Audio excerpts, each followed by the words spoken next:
आज मैं एक परीक्षा केंद्र पर पहुंचा। गया तो था कि बताऊंगा कि किस तरीके की प्रश्न पेपर के अंदर पूछे जा रहे हैं, लोगों को कुछ फायदा मिलेगा। लेकिन उसके ठीक विपरीत हो गया, मैं कुछ कर ही ना सका। भारत में सरकारी नौकरी अब केवल रोजगार का साधन नहीं रही, बल्कि यह करोड़ों युवाओं के लिए अस्तित्व की लड़ाई बन चुकी है। हर वर्ष निकलने वाली चंद हजार रिक्तियों के लिए लाखों करोड़ों युवा अपने सपनों की जवानी और आत्मसम्मान को दांव पर लगा देते हैं। यह स्थिति न केवल चिंताजनक है, बल्कि दिल दहला देने वाली भी है।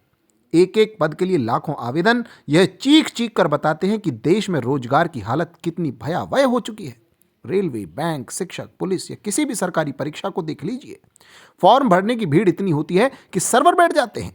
परीक्षा केंद्रों पर भगदड़ मच जाती है और कई बार तो जान तक चली जाती है।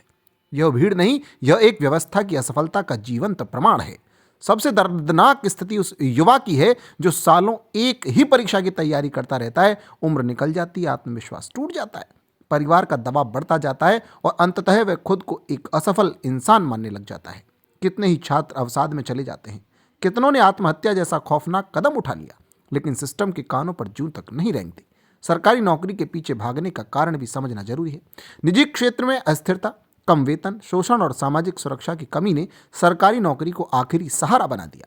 समाज भी उसी को सफल मानता है जिसके हाथ में सरकारी नियुक्ति पत्र हो। यही मानसिकता इस भीड़ को और भयानक बना रही है। शिक्षा माफिया, कोचिंग संस्थान और परीक्षा उद्योग इस मजबूरी को भुनाने में लगे हुए हैं। लाखों रुपए की फीस, झूठे सपने और चुनिंदा सफल चेहरों की चमक, इनके पीछे छुपी है करोड़ों असफलताओं की खामोश चीख।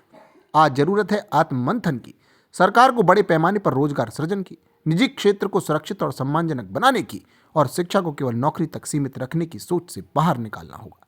समाज को भी यह समझना जरूरी होगा कि सफलता का मतलब सिर्फ सरकारी नौकरी नहीं होता। अगर समय रहते इस आग को नहीं बुझाया गया तो यह भीड़ केवल बेरोजगारी की नहीं रहेगी, यह असंतोष, अवसाद और टूटते हुए सपनों की ऐसी लपट बनेगी जो पूरे देश को झुलसा कर रख देगी। मेरी हिम्मत नहीं हुई बच्चों से बात करने की, यह देखकर कि इनके सपने जो ये देखकर आंखों में संजो कर आए हैं, जाने पूरे होंगे भी या नहीं। इतने सारे सैकड़ों भीड़ में से कोई एक दो चेहरे होंगे जिनको नौकरी मिलेगी।